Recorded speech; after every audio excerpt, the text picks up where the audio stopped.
Hey guys, Andy here with VSiN, getting you set for Thursday's action in the NHL. Now, Wednesday was a great day. The home dogs were barking. Montreal, Arizona, and the Florida Panthers got the job done. I'm watching the Oilers and the Blackhawks do battle in Game 3 right now. I'm on the Blackhawks. Hopefully they get the job done. We'll talk about that, I'm sure, at 9 a.m. Eastern on Follow the Money when I join Mitch and Polly. But first, let's get into Thursday's games. Kicking things off on Thursday is the Vancouver Canucks and the Minnesota Wild. They'll do battle in an afternoon matinee, and the Wild are a minus 115 favorite. The Wild are designated the home team in this one, and therefore they will have last change. This could cause problems for the Vancouver Canucks superstars Elias Pettersson, JT Miller, to name a few, as they typically have a harder time scoring on the road than they do at home. The Canucks will be without forward Michael Furland, and a secondary scorer in Tyler Toffoli is questionable. However, neither of those players move the needle an awful lot for me. As things stand right now, I don't have a play on the Wild or the Canucks, and I probably won't get involved unless the odds drastically change. Next up, we have a pair of round-robin matchups, first involving the Washington Capitals and the Philadelphia Flyers.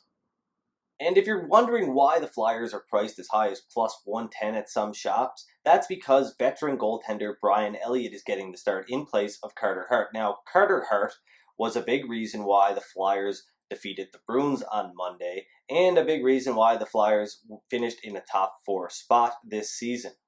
Don't get your hopes up about that Flyers price, though, because Elliott hasn't been able to call himself a league average goaltender in about 4 or 5 years. He's been in a steady decline, and that's only going to get worse.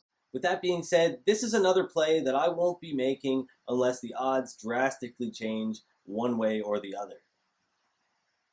One other round-robin matchup between the St. Louis Blues and the Vegas Golden Knights. They're battling it out for top seed in the West. The Knights already have a win under their belt, while the Blues have a loss to the Colorado Avalanche to show for their efforts. Now, I bet the Blues to win the round-robin, to win the top seed in the West at plus 220 and plus 260. So if they don't win this game against the Vegas Golden Knights, they're done. That's not happening. They'll have the same fate as the Boston Bruins. So I'm hoping that doesn't happen. I'm hoping the Blues can pull out a win, but I won't be getting involved as far as the game price goes, the money line goes on Thursday. I'll just be watching and hoping to keep my futures bet alive.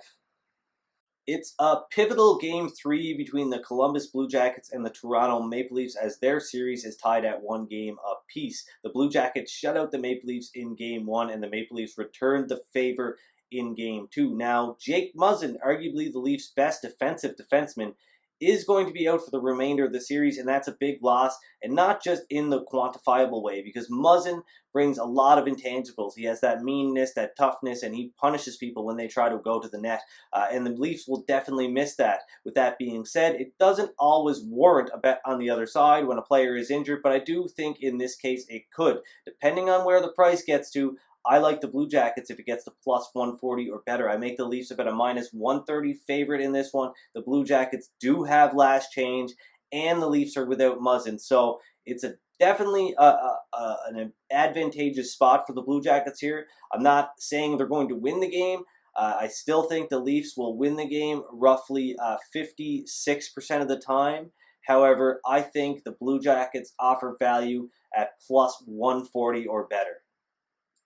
And that does make me a little sad because I do have the Maple Leafs to win the series at minus 165. However, I do think it's okay to bet against yourself if you do see some positive expected value, which is the case here if the Blue Jackets get to that price.